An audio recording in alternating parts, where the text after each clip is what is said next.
Thank you very much.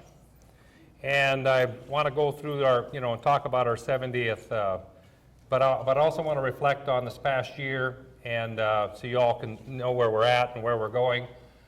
It is, we focused on the 70 years, and you think about it, and Sam talked about it a little bit, and I appreciate that, but you think about it, the people who built this cooperative, those 90 members, that 5 miles of line, it wasn't just hard work. Those people went to banks and mortgaged their land and their cattle for money to build the facilities. They then used their own equipment to build the facilities. Talk about an incredible pioneer spirit. And as Sam said, no, the investor-owned utilities didn't want, and Sam has heard me say this so many times he can do my speech, which I appreciate that, but the investor-owned utilities wouldn't serve us, and so they served themselves. What an incredible pioneer spirit. So when we look back and we think about those 90 people who didn't just put some energy on the line. Like I said, we have records of folks that actually went to the banks in Kingman to mortgage their land and their cattle for money to build the facilities. They eventually then were able to get a loan from REA to repay themselves from that. But just imagine the risk that it took for those people to do that. And here we stand today. We still have a great amount of that pioneer spirit. We still work hard. We work hard for you. But we still embracing new technology. We have to embrace the times as they come. And we still have to fight the battles we have to fight, whether it is in the state or Washington, and we're very happy to have the supporters that we have. This is a picture from the actual first meeting in Kingman in July 3rd of 1946. These are the people that got together. As you see, they're talking amongst themselves. How are they going to organize and make this happen? What an incredible event when you look back on it. How many of us would be willing to mortgage our house to build something like this? Think about that for a second when you think about it. Now here we are 70 years later, and we like to show this graph. We like to identify it because we've come a long ways, but in some ways we're still pretty much like we were. As you see, the price of a car, it's gone up 25 times. A gallon of gas has gone up 11 times. I don't want to quibble with you of whether or not the gallon of gas is $2.09 today or $2.29. It changes some, but when I drove by, it was $2.09. A gallon of milk 4 times, dozen eggs 5 times, loaf of bread 20 times. And here's where we sit. In 1947, 300 kilowatt hours, which was a lot of use at that time. Remember, they didn't have air conditioning and freezers and all that stuff. They had very little, but 300 kilowatt hours was a big bill, $19.55. Here we sit, nearly 70 years later at $25.95. How do you not say, wow? That's just incredible. A lot has changed in the 70 years, but our values are the same. We still are out to provide members of the highest possible service at the lowest possible cost, consistent with sound business principles. Remain steadfast to commitment to our community. Who doesn't know that we're in the community? Who doesn't see us in the community some way, shape, or form? I'll talk about that just a little bit because I'm always absolutely impressed with the people of this community and the employees that live and work in this community, because it's an incredible commitment. We're not for profit. You're going to hear that. You're going to hear that forever. As the mayor says, Tyler, you give that speech a lot. We don't mind it. Keep saying it. And so we keep coming to it, that we're not for profit. We're member-owned cooperative utility. Our rates just cover our cost of doing business. They're not marked up to make a profit. But we do have to make a margin, and that margin is required by our lenders to make sure we get lowest possible interest rates on what we borrow. But if we do make a margin, what do we do with that money? We give it back to you. I'm glad you all know that, right? We give it back to you. And in the last month, if you were a Mohave Electric customer, you got either credit on your bill or you got a check back. Is that not right? Absolutely.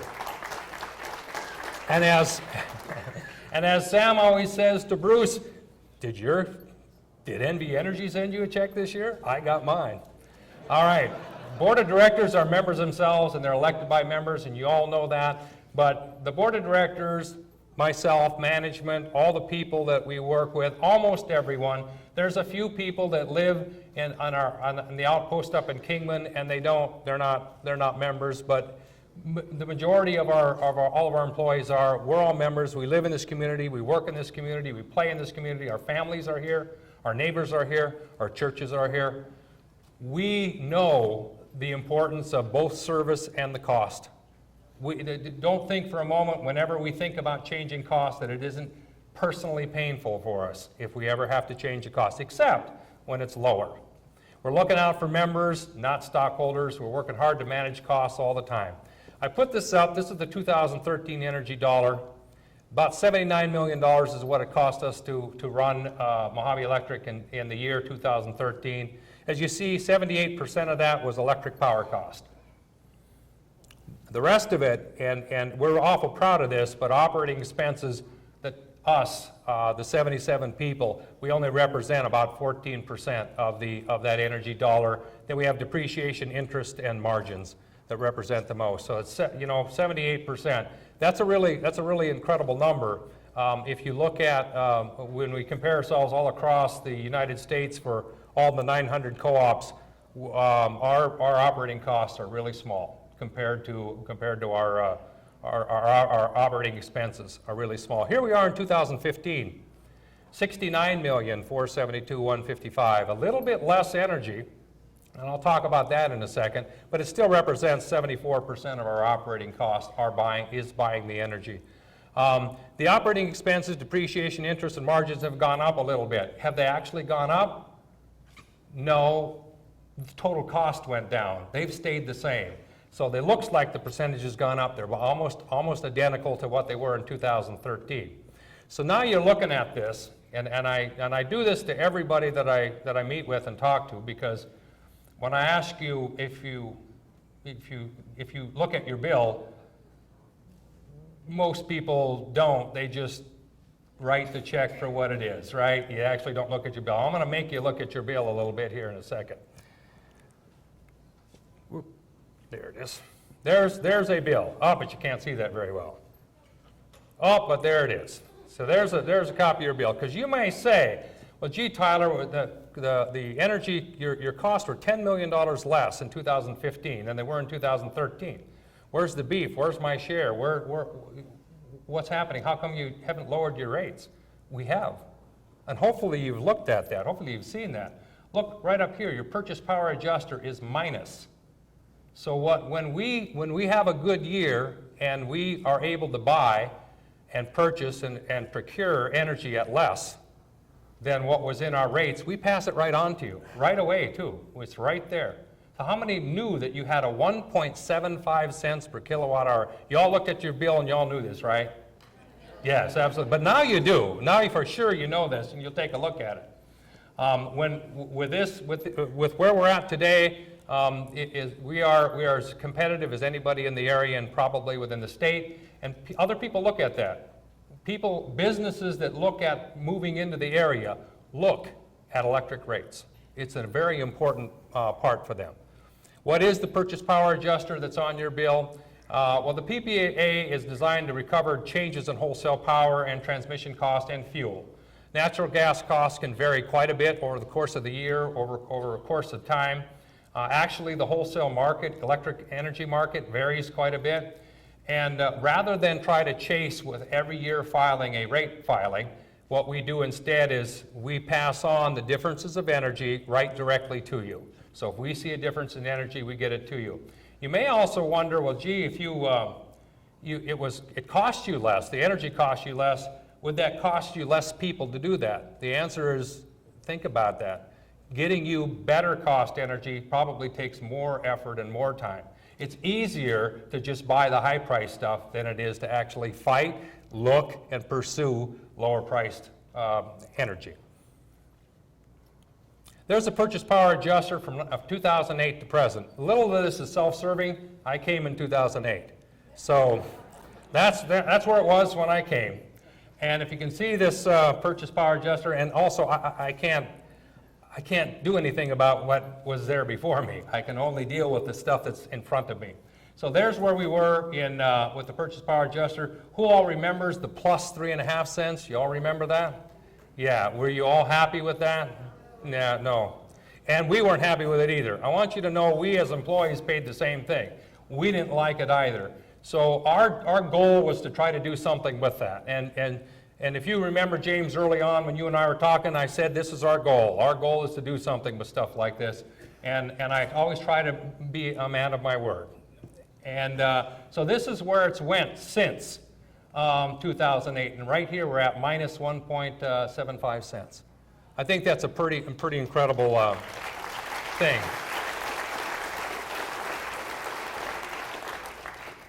And we also have a co-op connection card, right? Yes, and I know that Sonny and Kelly like it because they don't have them in the service territory. There's that. So, but they took one anyway, and that's all right. That's all right by us. But we've also just not worked on the issue of cost because that's just one of our issues. The other issue is reliability, and we did know that we were a little bit behind in our reliability investments. So we've made since 2011. And I became the CEO in 2010. It does take you a little bit of time to get a plan together and start implementing, but we've spent $38 million on investments to help. And I know that you've seen them, whether it's the steel poles you've seen that go out in the Southern Valley, or if it's the smart hub that you're able to get on and actually pay your bills, or if it's the outage management system, you know that we've put money in. We've also leveraged additional money from transmission providers and some federal grants. So we've spent $38 million, but we've got $85 million worth of value out just over the last few years. And we're not done. We still have plans in 16 and 17 to finish up some of the work that we started. Overhead improvements, as you all know, when Mother Nature decides to blow a little bit, and we're not talking about the normal wind we have, but when it really comes, it shears those poles off, and we've had a very active program to test our poles. If someone asks that, or you're thinking, do you ever test your poles? Yes, but Mother Nature tests them beyond their limits at times. But we do test our poles, and we have a very active pole replacement program. Our underground system improvements, there was a time period a number of years ago, a few decades ago, that the investments in underground weren't made probably as well as they should have made, and we're trying to catch up and we're trying to fix those. And we're actually replacing underground as well as fixing some of the cable that is underground. And we're also, there's the steel poles for line hardening. The reason why we call it line hardening is there are areas that are in the valley that when that wind does blow there's kind of an area down there that we get 80 to 110 mile an hour wind shears. That's tornado speed wind. And so what we've done is we put concrete and steel poles down there. So maybe the line may get tore off, or more often it's somebody's awning that's not properly secured. It ends up in our lines is what really happens. But with the steel poles and the concrete poles, we'll challenge Mother Nature, I guess, to see if she can push those down. Pigeons and animal protection, lightning arresters. We had a great deal of problems with lightning arresters at some time. It was a certain vintage of lightning arresters that we had bought, and they started to fail prematurely, and we got out there and replaced them all. Pigeons, birds, specifically pigeons, are our single largest outage scenario. That's it. If you see anyone feeding pigeons, please ask them to stop. Please.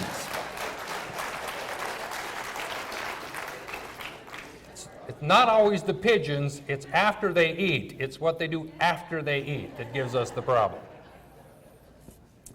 Service improvements, you've been asking for it. We have been dealing with it. Investment in infrastructure and technology. In order to give you data so you can actually manage your usage better, in order to give you data, we had to invest in technology and infrastructure. We had to change out our customer information system. We had to change out our billing system and billing and management system so they all could talk together. So those are investments that we had to make. We also listened outages, and that's something that you all want to know before. If we can plan an outage, you want to know about them before they happen. You also want to know you want to make them quicker, and we've been able to improve the speed of outages. But also, some people like to be able to know what's happening or know what the status is. We have an outage management system that not only helps, and please, we gave away these magnets, please use that number, because that number helps us. It's not just a matter of that we want you to use the computer. It then plots and tells us exactly who's out, how many people are out, and it plots it on a map, and then we can before we dispatch a crew, we know the extent of the outage. So please use that number. It's not that we don't want you to call Lynn and she gets calls, or call me. That's not that we don't want you to do that. It's that doesn't help. Calling me is not going to help. Calling Lynn is not going to help. Call this number. This helps us do our job better. We also have on our outage website, Outage Center on our website, if you actually click on the map on our website, you'll see the outage, and you'll see it kind of right here on this one. You'll see that the outage is right here, and up here it'll tell you how many people and all of that. It's right on our website. So if you have an outage going on, go to the website, click on that, and you can see what's going on. You can see if you're in there. If you have an idea if you're in there. And please, if you don't know, call that number. If you assume that somebody else is calling, and all your neighbors are assuming somebody else is calling, how do we know that you actually, we're not going to know that you have an outage. So don't assume. Go ahead and call. Don't worry about that, oh, well, and we hear this all the time, you guys are probably busy, we're not going to call. No, call. The computer will log it in, and we'll have everybody that's out, and we'll know everyone is out. And then when we put you back in service, we'll make sure every one of you that called is back in service. So please, if we don't know you're out and we leave the area and you're still out, how do we know you didn't call? So please, call. We have Smart Hub online bill pay.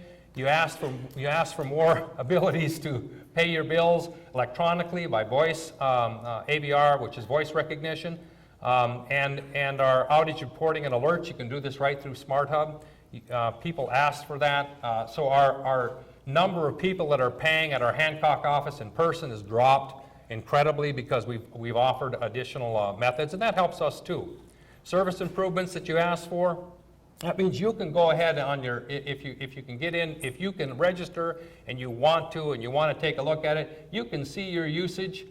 You can do a usage comparison by month. You can go back in time. We can't go back decades because remember we just did this in the last few years, so the data is only good for a couple of years. But you can take a look at it, and we hope that you manage your electricity that way. And we do have an active demand-side management program. We do want you to manage your resources. The cleanest and the cheapest kilowatt hour is the one you didn't use. By far, that's the one you didn't use. So if you're worried about cost, that's the best one. If you're an environmental person, that's the cleanest one. We also have a website that you can go through, an energy savings home tour that'll help you, walk you through your home or your business. But predominantly it's home because most of our people are residential. That'll help you identify ways in which to save energy, and we're fine with that. We want you to save energy. We also have energy efficient programs like light bulbs, and yes, those curly cube bulbs are going away. When we're done with this batch that we bought, we'll be going to LED lights, and that's the next phase, but we'll be doing that, and that'll be in the bags in the future.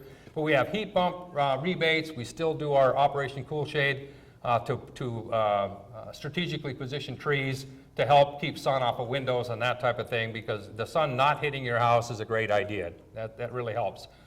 We also have, we recognize that we have low-income, fixed-income folks that don't have access to capital. They don't have access to money to put into insulation or put into weather stripping and put into the screens, sunscreens, or put into a new air conditioner. So we do have a program here that we just instituted here in the last 6 to 9 months. It's starting very slowly, but together with WACOG, we've got a program in which we can help folks with the money that they may not have if they're low income or fixed income, to help them still make changes. So it is focused specifically on our fixed income, low income folks. And Zach, stand up please. and Peggy, stand up please. Anyone that needs information on this particular program, those are the people to see. All right? Those are the folks to go talk to.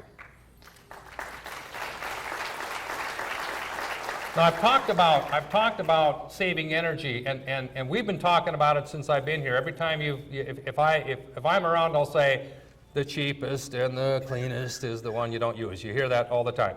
Well, it's been getting across, because this is our usage. This is where we were heading for average use per residential customer since 2008, and so this is the road we're on. Now, yes, we had a blip, and that might have been temperature. I don't think it was everybody acting differently, probably a warm year, but look at that usage change. Look at that average usage change. That's you.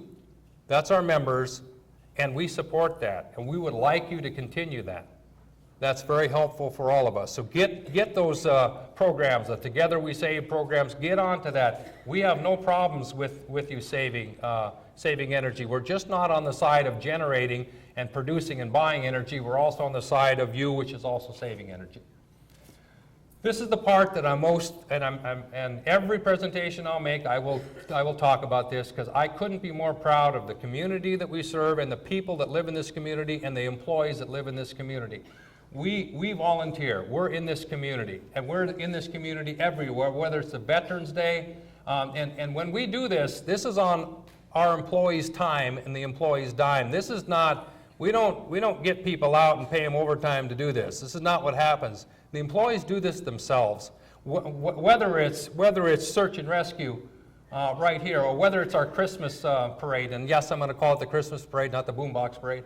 Whether it is the Scouts. That's what we do. This is the list of places that we all participate.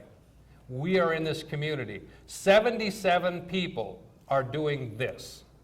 Out of 77 people this last year, 71 people volunteered on their dime, at their time in this community. Mark me up. I challenge any other company to do this, to have this kind of volunteerism. Incredibly proud of this group of people.